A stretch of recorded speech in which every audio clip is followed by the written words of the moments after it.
Halo para kaum santuy, selamat datang di Kamar Santuy, tempat berkumpulnya para sobat-sobat santuy.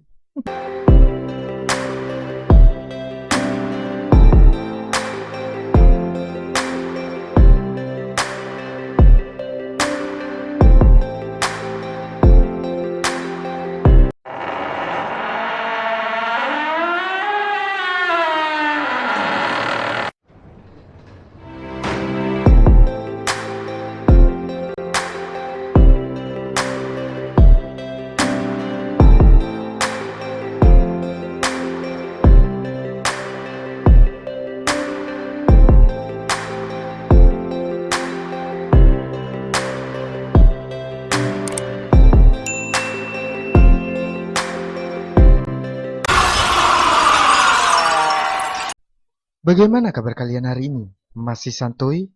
Atau udah ada kesibukan selain bersolo karir dengan tangan? Semoga sobat-sobat santuy murah rezeki dan diperlancar segala urusannya. Amin. Kali ini, Kamar Santuy akan menceritakan sebuah film dari Korea yang berjudul Boarding House Dear Months, yang menceritakan tentang mbak-mbak bohai kos-kosan yang saling memperebutkan sosis impor seorang bule. Hmm.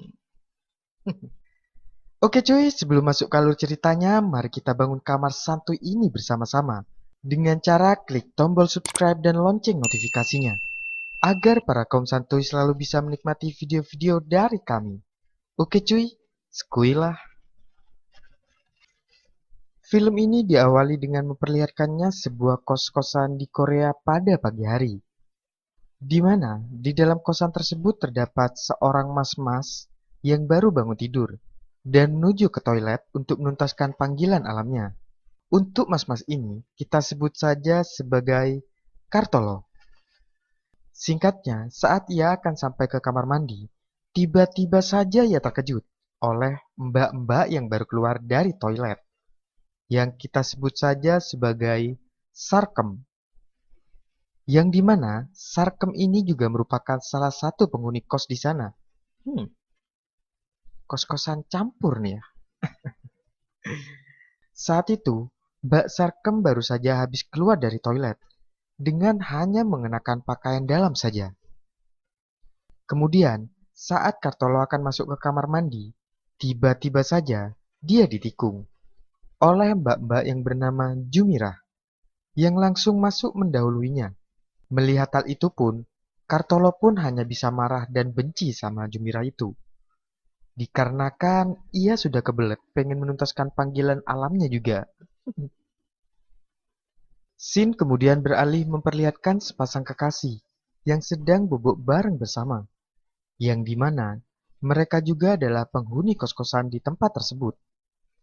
Mbak ini bernama Suparti, yang mana saat itu ia sudah terbangun dan mencoba untuk membangunkan pacarnya bernama Partono, karena hari sudah hampir siang.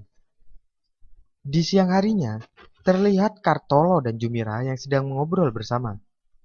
Di sini, Jumira yang menyukai Kartolo, dia pun langsung mengeluarkan kode keras kepada Kartolo untuk bersilaturahmi basah dengannya.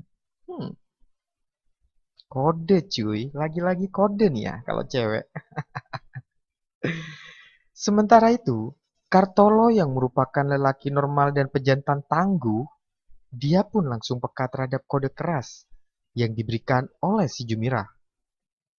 Singkatnya, Kartolo mengajak Jumira masuk ke dalam kamar, dan pada akhirnya mereka pun melakukan persilaturahmian sosis dan apem legit mereka.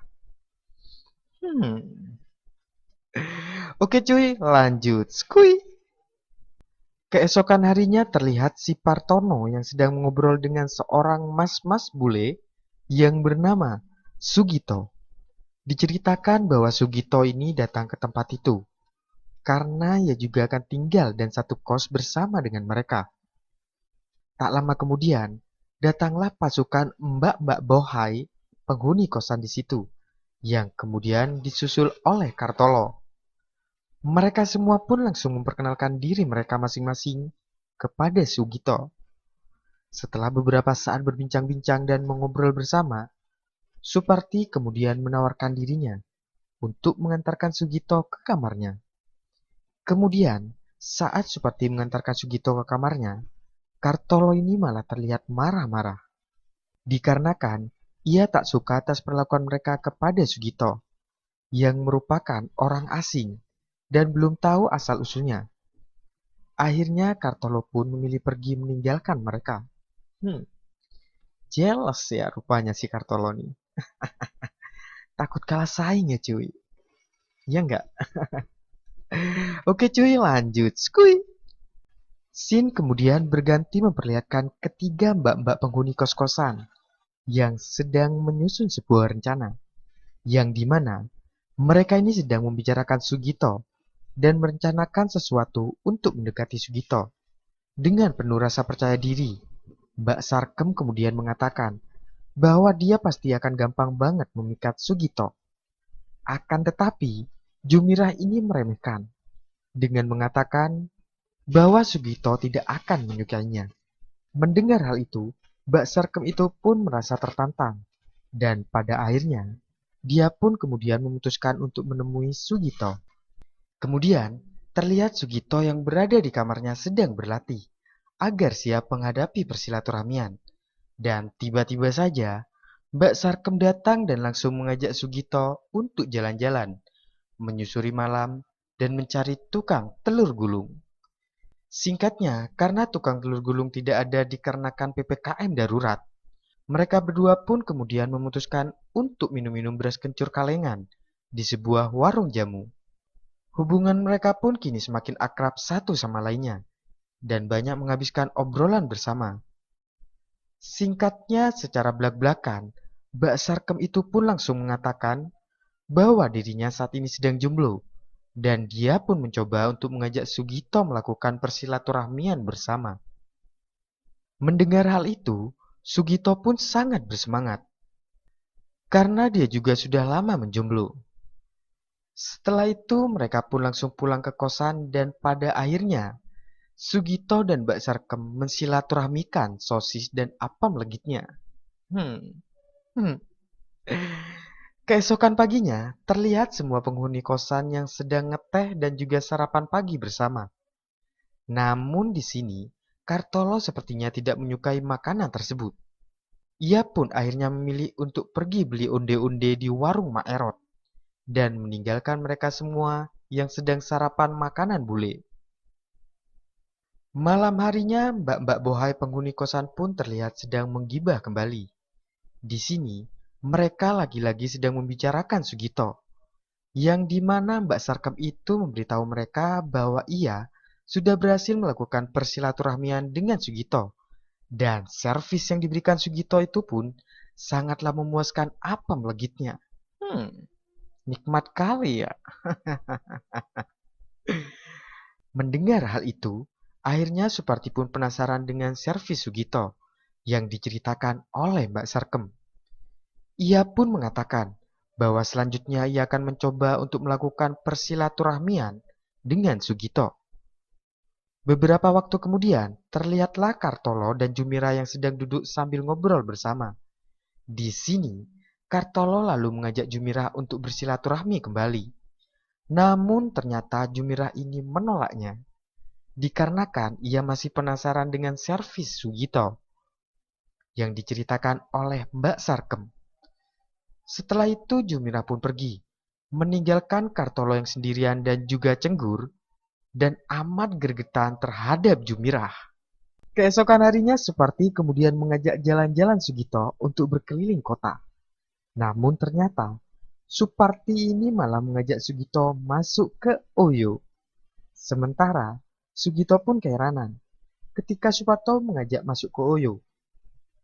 Namun karena sudah kebelet bersilaturahmi, Suparti pun kemudian belak-belakan mengajak Sugito untuk melakukan persilaturahmian. Dan akhirnya, apem legit Suparti bersilaturahmi dengan sosis impor Sugito. Di sisi lain, Kartolo mengajak Partono untuk nongki di warung jamu. Di sini, mereka berdua sambil membicarakan tentang Sugito yang ternyata mereka berdua telah iri kepadanya. yang dimana Sugito itu sangatlah mudah untuk mendapatkan apem legit para mbak-mbak bohai yang berada di tempat kos mereka. Hal itulah yang membuat mereka diabaikan oleh mbak-mbak bohai di kosannya. Scene kemudian berganti memperlihatkan Jumira yang sedang stalking mantan di HP-nya. Kayak sobat-sobat santuy semua nih, yang sukanya masih stalking mantan. Tak lama kemudian Sugito lalu datang dengan memegang sebuah kamera. Melihat hal itu, Jumira pun langsung memanfaatkan kesempatan tersebut. Kemudian, ia pun lalu mengajak Sugito jalan-jalan untuk berfoto-foto. Singkatnya, mereka pun sampai di suatu tempat dan mulai berfoto-foto. Setelah selesai berfoto, dan Sugito ini kepengen pulang. Akan tetapi Jumirah ini malah mengajak Sugito pergi ke suatu tempat. Dan konyolnya, ternyata Jumirah ini malah mengajak Sugito masuk ke Oyo. Karena sudah penasaran banget, Jumirah pun langsung membuka semua bajunya. Dan pada akhirnya, mereka pun langsung mensilaturahmikan apem dan sosisnya. Menang banyak Sugito nih ya. Di malam harinya terlihat Kartolo, Partono, dan juga Sugito yang sedang mengobrol bersama. Di sini, Sugito memberitahu mereka bahwa ia sudah berhasil mencicipi semua pemelegit mbak-mbak bohai penghuni kos-kosan mereka. Mendengar hal itu, mereka berdua pun memberikan selamat layaknya Sugito telah memenangkan sesuatu. Pada konyol semua nih ya karakter film ini. Dan di akhir film pun terlihat Partono yang sedang menunggu teman kosnya yang lain. Yang ternyata, Kartolo, Suparti, dan Mbak Sarkem ketahuan akan pergi meninggalkan kosan tersebut. Tak lama kemudian mereka bertiga pun langsung pergi dari kosan itu. Setelah mereka pergi, Partono pun langsung memasang sebuah informasi yang bertuliskan ada kamar kosong yang disewakan. Dan kemudian film pun berakhir. Oke cuy, bagaimana menurut Sobat Santuy tentang film kali ini? Apakah di kos-kosan Sobat Santuy seperti di film ini? Kalau emang ada yang seperti di film ini, tulis di kolom komentar ya cuy. Oke cuy, terima kasih sudah menonton Kamar Santuy. Dan sekali lagi jangan lupa klik tombol subscribe dan lonceng notifikasinya. Dan jika sobat-sobat santuy suka dengan alur film kali ini, ya thank you, see you, and bye-bye.